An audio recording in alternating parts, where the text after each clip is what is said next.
I'm at Longshore. Hi there, how are you? Good. Welcome to the Sworn Impact podcast.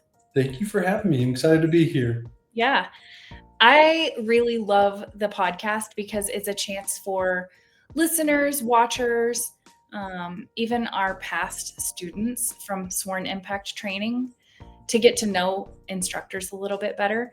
And you are one of our instructors at Sworn Impact. I am, and I love it. Yeah. So I'm glad you love it. We have a lot of fun traveling around the country. Some of the really notable things that you've been able to roll out are social media training, digital use of digital platforms for communicating to people, all because you yourself are an excellent communicator. So, yeah, I'm really glad that people get a chance to meet you. And just so that everyone has a little understanding about your background, you've been in policing for a number of years. I started my law enforcement career in 2009 in the city of Memphis. Okay. I have been having fun ever since. So you were in Memphis to start out. You were there for 6 years, you said earlier. Tell me what that was like. Exciting. Yeah. Memphis was a great area to train. As you probably know, Memphis is busy, is a good way to put it. Lots of good opportunities to learn the job, meet a lot of great people. I worked patrol for 6 years, did some community events here and there. The primary shift was 3 p.m. to 1 in the morning. So that was their power shift. That was their busy shift. So saw a lot of things, learned a lot of things. It was a great time. So that was 6 years on patrol. 6 years on patrol. Then you came to Colorado as a police officer as a lateral. So came here to the state of Colorado with experience and worked patrol here in this state. Is that right?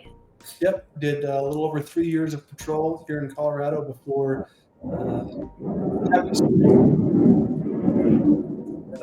ended up in the public information office where I've been for a little over 6 years now. Got it. Can you hear the jets? Oh yeah, Buckley's out having fun today. Yeah, so there's a big Air Force base, Space Force base in our community. So, all right. So you talk about how you ended up just like by circumstance in the chief's office. I got hurt on duty, and part of my light duty assignment, I was selected and went upstairs to the chief's office to work in the public information office and fell in love with the work. I still love the work.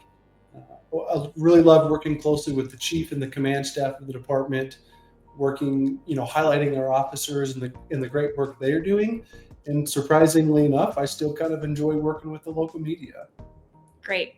Yeah, it can be an enjoyable place to be.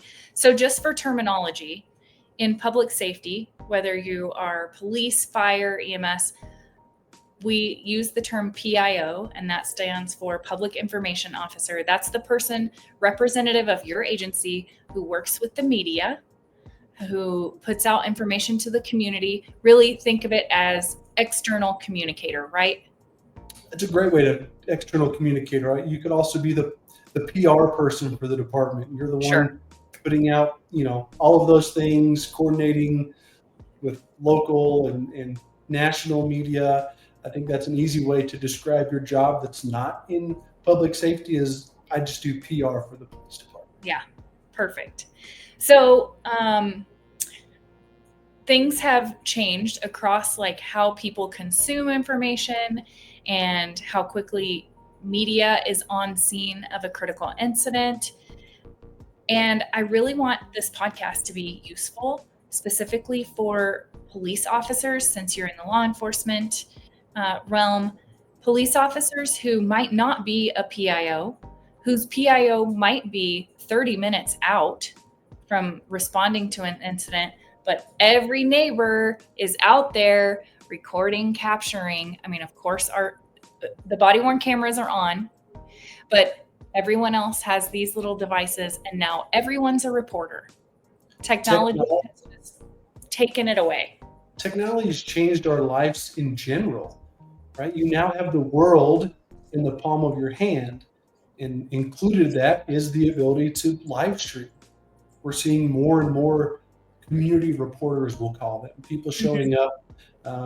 There's some apps or programs that media uses called stringers that they'll pay someone to go and capture content. So we're seeing more of those. Now we just have neighbors or passerbys or nosy Nellies that want to just know what it is that you guys are doing on your scene, and they have a phone. We're seeing that a big change in these community reporters. Technology certainly isn't like it was 10, 15 years ago, where the PIOs of the department were calling the media on their desk lines or faxing them news releases or emailing them information. We're now battling real time information that community members are posting to social media just on their cell phones, that now the media knows people to follow. When they tag your agency, hashtags, things like that, they know they can follow these certain things and get real time information that they never were able to get. And in some cases, without even sending a journalist out with a camera. Yeah, I They're think gathering that information in other ways. I think the response time for the media is something that has changed. Where, when I first started this job, if we had a big incident, we knew we had 15, 20, 30 minutes before media was showing up on your scene. We took that time to lock our scene down, whisk away witnesses, victims, suspects, whoever it might be. And when the media showed up, it was just flashing lights and not a lot of excitement. But now, again, with the technology, the cell phones, people in the community are now the reporters, and those reporters will go up to these people. Hey, can I use your video? Hey, tell me what you saw. And now, when you thought you had 20 minutes to figure out your scene, you now have minutes. And it can play a couple of different ways. Some people record what they're seeing, but without context to what led up to what they're seeing, or what happens after. But they also provide this lens of transparency for our agencies, police, fire, EMS, for people to really maybe better understand how the profession works. And I think that's a neat opportunity as well. Like we talk about defending against bad information, but you have to see both sides of that. Transparency is huge for public safety right now. I think the battle of misinformation is something that is more prevalent now than it's ever been, especially with the technology and the cell phones and social media. We've all seen the 10, 15-second clips just on social media of some sort of police interaction, use of force, police response, anything like that. And without the footage leading up to the incident, that's all the people see. And that's how they're going to judge and base the incident and critique the police. So I think it's super important as a PIO to battle this misinformation. It's up to you to pull that body cam footage, to figure out the facts and the truth leading up to this incident, good or bad, and making sure that you're sharing that, because that is part of transparency. That's a big part of transparency now in this age of policing, is making sure that we are informing our community of the facts, of the truth, of the body cam footage. Those are all things that we need to do to make sure that our story is told, the truth is revealed, and good or bad, it's showing this job. So we've covered a lot of what the PIO's responsibility is, the public information officer's responsibility. But because it takes so long to get that person on scene, you have frontline officers, you have sergeants who are on a scene trying to take care of all the operational tasks, and worry about people with cameras. Should they be worrying about people with cameras, or can they operationalize that and handle it in a way that they don't have to think about it, don't have to be concerned about it? How do you, if you're the first officer there, first team members there, how can you handle media or cameras on scene? I think if you're talking about the traditional media, the big video cameras on tripods, a lot of the times when they're first responding to incidents and they're there pretty quickly, they're capturing what's called B-roll footage. It's just footage that they'll use to help package their story. They're probably going to stand back and capture your whole scene, capture some movement of officers inside the scene. Most likely not. They're not going to be in your scene, in your face. I think it's important to establish boundaries early on. And this is something super important for the officers, supervisors, whoever it is. I think the easiest thing is throw up crime scene tape. The media knows that they cannot cross the crime scene tape without getting in trouble. If you've got a good PIO or a good relationship with your media market, they can make that phone call and get things squared away quickly if the media is crossing the crime scene tape. Not just the media, I think the public knows that they can't cross the crime scene tape. So I think something super important that we've kind of ingrained in our agency is throw this crime scene tape up. Make it as big as you can, because you can always shrink it. But if you make it small, making it larger is a little bit more difficult. So rope off your area. Just know that if it's a big incident, people are showing up with cameras, and you should expect it. It shouldn't be a surprise, whether it's the traditional media or whether it's these community reporters. They're coming to your scene and they're going to want something. So you talked about the big cameras and the tripods. Those are clearly from a news outlet. But you're saying crime scene tape can help establish a boundary for everyone. So is there a difference, in your opinion, between how the media with the big cameras and tripods should be treated versus the people who are passing by and just want to catch some video on their cell phone? Surprisingly, no, there's no difference. If it's open to the public, then it's open to the media, and you should remember that. If you're allowing the public into a certain place, you need to allow the media. They're all the same. They should all be treated the same. You shouldn't be giving a member of the public detailed information that you're not comfortable providing to the media.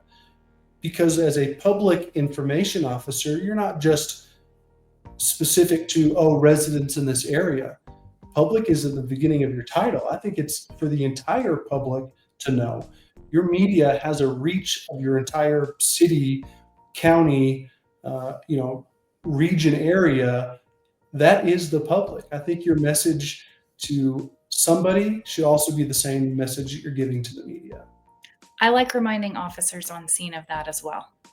And that, if we have people watching who work the road, please remember that if you're telling a neighbor or a resident of that nearby community information, then that same information should be available to everyone.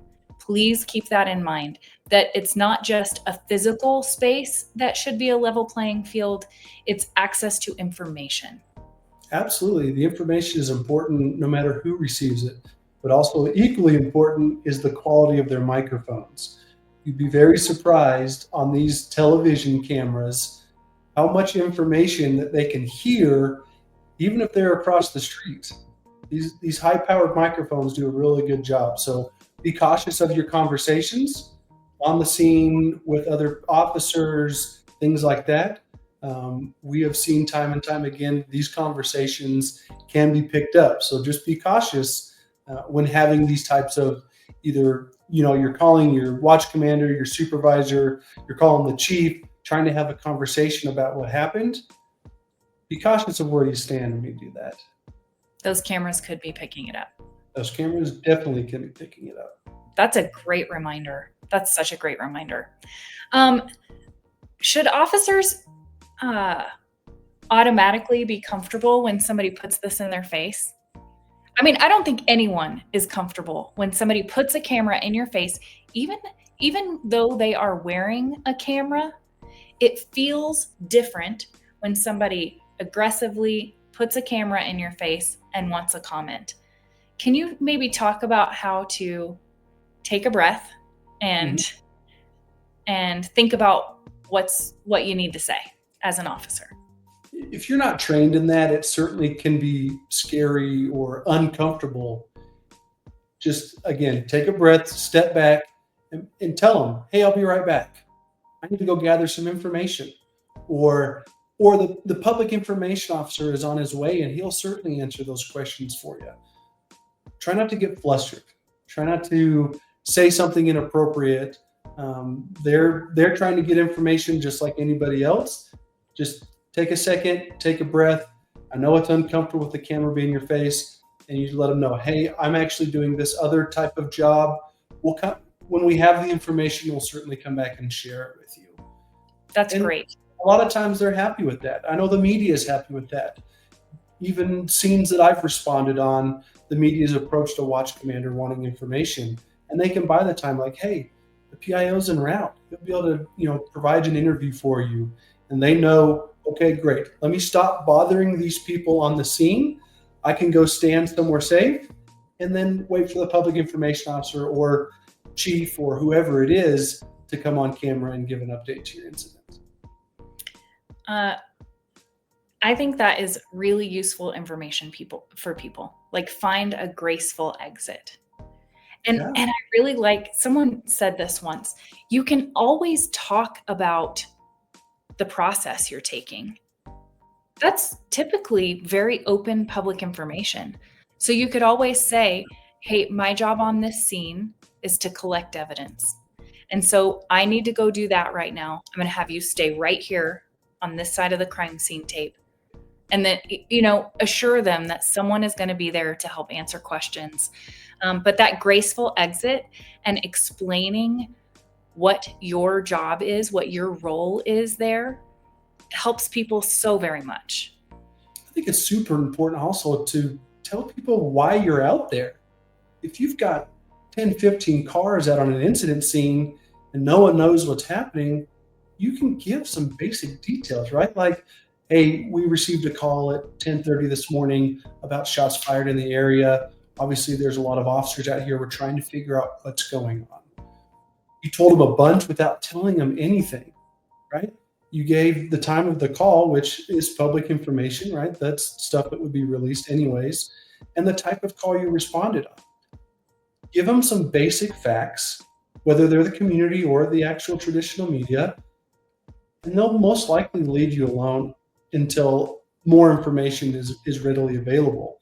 I think you can buy yourself some time, you buy yourself some grace, and I think overall, people are getting some sort of information, a little information nugget that they can, especially if they're an on-scene reporter, they're going to pop live back to their studio, give their audiences an update, and they'll be like, we'll be back with more information soon. And you bought yourself some time. Yeah, that's great. I really like what you have done in the Denver metro area, building relationships with local reporters, journalists, even the people behind the camera. I feel like know you and know what to expect from you. And you know that they have a job to do and that you can leverage their job that they have to do for the men and women that you work for, essentially, the police officers and the community members. So talk a little bit about how you've built those relationships and how you maintain those. I think building those relationships is easy. You're nice, you're courteous, you're informative. If you don't have the information right there, hey, I'll get back to you and follow up on those types of things. And you don't have to be a PIO to just be nice to people. But we're able as PIOs, as any officer in any agency, to leverage our local media in our favor. They're looking for positive stories. They're looking for behind the scene access to employees, new units, new technology your department's rolling out. They're looking to tell those positive stories, and it makes your agency look great. The news has a job to tell the news, good, bad, indifferent. But if we can start using the positive connections that we've made with reporters to leverage those positive stories, I think it works wonders for the morale of the agency. I think it works wonders for your community, knowing what your agency is involved in and doing. And in the time where you might have a negative incident, there are these positive stories that are out there that if people search your agency might pop up and might see the great work you're doing, and it would counterbalance the negativity that you're experiencing. Yeah, I like that a lot. That you as the PIO, you do have to work a little harder to get those positive stories covered, because we all know that if it bleeds, it leads on the news. So like the salacious stories are always going to be picked up. But as a public information officer, you do have to work a little harder to pitch and see those positive stories through. And that's where I think that relationship building comes in. And I think the relationship building goes deeper, and it's the PIOs coordinating with the first line supervisors who know the positive and the heroic work that the officers are doing every day. And if you can build a relationship with your supervisors, hey, tell me about something good, I'll do the legwork. You give me a case number, an incident number, let me start searching through the body cam if it's something good. Let me start reading some of those reports.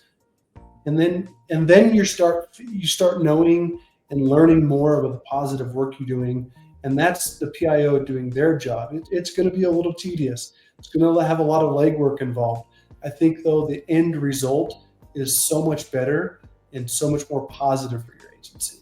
Yeah, agreed. Thanks for sharing some of your wisdom today. Yeah, of course. This was great. I hope you learned something.